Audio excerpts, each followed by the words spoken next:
Bonjour et bienvenue à notre méditation. Aujourd'hui, c'est le 28 avril. Je voudrais lire dans Matthieu chapitre 24, verset 27. « Car comme l'éclair part de l'Orient et se montre jusqu'en Occident, ainsi sera l'avènement du Fils de l'homme. » Donc, nous savons bien que la lumière, c'est la chose qui voyage le plus vite dans cet univers, n'est-ce pas? Nous ne connaissons rien d'autre qui puisse aller plus vite que la lumière. Et ici, le Christ est en train de nous dire que son retour sera comme cette lumière qui traverse comme ça d'un coup les cieux. En tout cas, notre atmosphère. Et vous voyez que ça va se faire très très vite. Très très très très vite. Et c'est bientôt, on espère. D'ailleurs, Jésus l'a dit qu'il viendrait bientôt. C'est un jour de gloire pour beaucoup, mais ça sera aussi un jour de jugement. Et c'est cela que nous allons voir ce matin. Tout un programme, n'est-ce pas? Colossiens, chapitre 3, verset 4. « Quand Christ, votre vie, paraîtra, alors vous paraîtrez aussi avec lui dans la gloire. » Nous voyons aussi dans le livre d'Apocalypse que le peuple du Seigneur apparaît dans la gloire du Seigneur. Vous pouvez le constater. Nous allons d'ailleurs à la fin de cette méditation lire quelques versets qui vont parler de cela. Mais c'est un jour de jugement. Ceux qui ont échappé le jugement, ici dans Colossiens 3, ce sont ceux qui sont nés d'en haut. Parce qu'en fait, le texte nous dit que quand Christ, votre vie paraîtra, vous allez paraître aussi avec lui dans la gloire.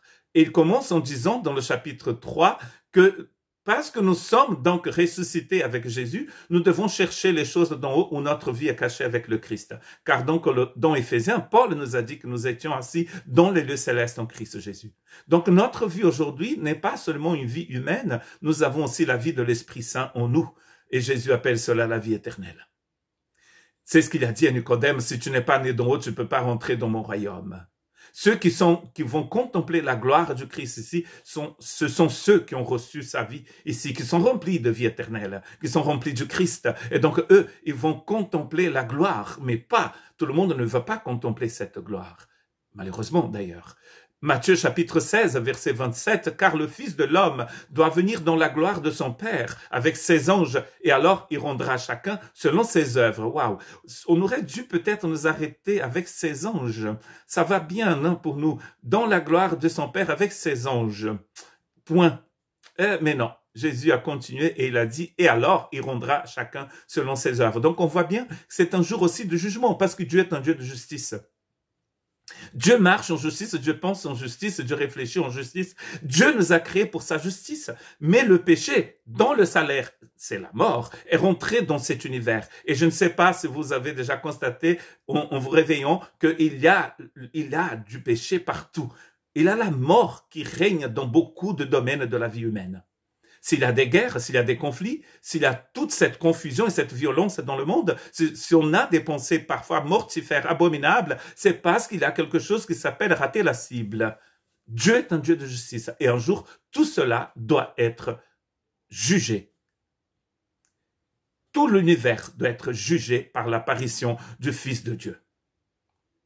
2 Pierre, chapitre 3, verset 10, « Le jour du Seigneur viendra comme un voleur. En ce jour-là, les cieux passeront avec fracas, les éléments embrasés se dissoudront, et la terre avec les œuvres qu'elle renferme sera consumée. » Désolé pour l'écologie. Un jour, tout ça sera consumé. Ça ne veut pas dire qu'on ne doit pas prendre soin de notre planète aujourd'hui et de notre maison. Car elle brûle, on nous a déjà dit. Mais un jour, tout ça va vraiment passer avec un grand fracas. Donc vous voyez que le retour du Christ, c'est un jour de gloire, mais c'est un jour de jugement. Pour tout l'univers d'ailleurs.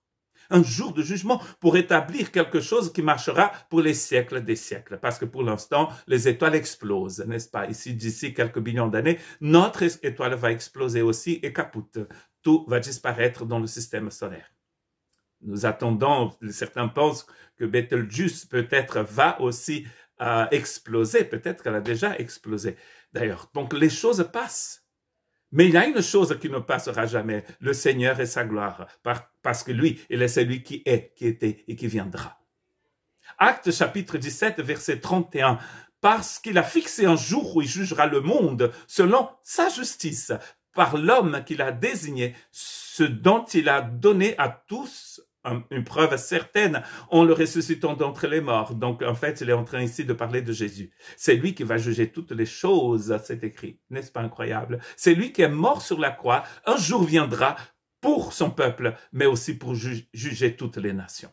Alors, ceux qui n'aiment pas Jésus, ceux qui n'ont rien à voir avec lui, qui ne veulent pas, qui ne le connaissent pas, qui ne le veulent pas le connaître, comment ça se passera le jour du retour du Christ? Apocalypse chapitre 6, versets 15 à 17. Les rois de la terre, les grands, les chefs militaires, les riches, les puissants, tous les esclaves et les hommes libres. Donc ça va du roi, du puissant, du président, du gouverneur, du dictateur, jusqu'aux esclaves, c'est-à-dire toute personne, se cachèrent dans les cavernes et dans les rochers des montagnes. Et ils disaient aux montagnes et aux rochers, tombez sur nous et cachez-nous devant la face de celui qui est assis sur le trône et devant la colère de l'agneau. Car le grand jour de sa colère est venu et qui peut subsister? Vraiment, qui peut subsister? Personne ne pourra subsister. Aujourd'hui, Dieu nous donne l'évangile pour que nous puissions croire en lui, le suivre, vivre avec lui. Regardez qu'ici, il ne s'agit plus de gloire pour ces personnes. Ils appellent ça la colère de l'agneau. Très intéressant que quand nous lisons le texte qui vient juste après, je vous rappelle que ce Apocalypse, ni aucun livre de la Bible n'avait pas de chapitre. Donc ça veut dire que chapitre 6 et chapitre 7, c'est exactement le même texte. Dans le chapitre 6, nous voyons des gens qui crient « Montagne, tombe sur nous ! Nous ne pouvons pas supporter la colère de l'agneau. » Dans le chapitre 7, regardez ce qu'ils disent les autres. Ils disaient « Amen, la louange, la gloire, la sagesse, l'action de grâce, l'honneur, la puissance et la force sont à notre Dieu au siècle des siècles. Amen. À l'agneau qui est assis sur le trône, ils disent « Appartient le salut. » Regardez la différence. Au jour du retour du Christ, c'est un jour de gloire, mais c'est aussi un jour de jugement. Beaucoup vont avoir peur de l'agneau et d'autres vont dire à celui qui est assis sur le trône, que Dieu nous bénisse et qu'il ait pitié de nous, Maranatha.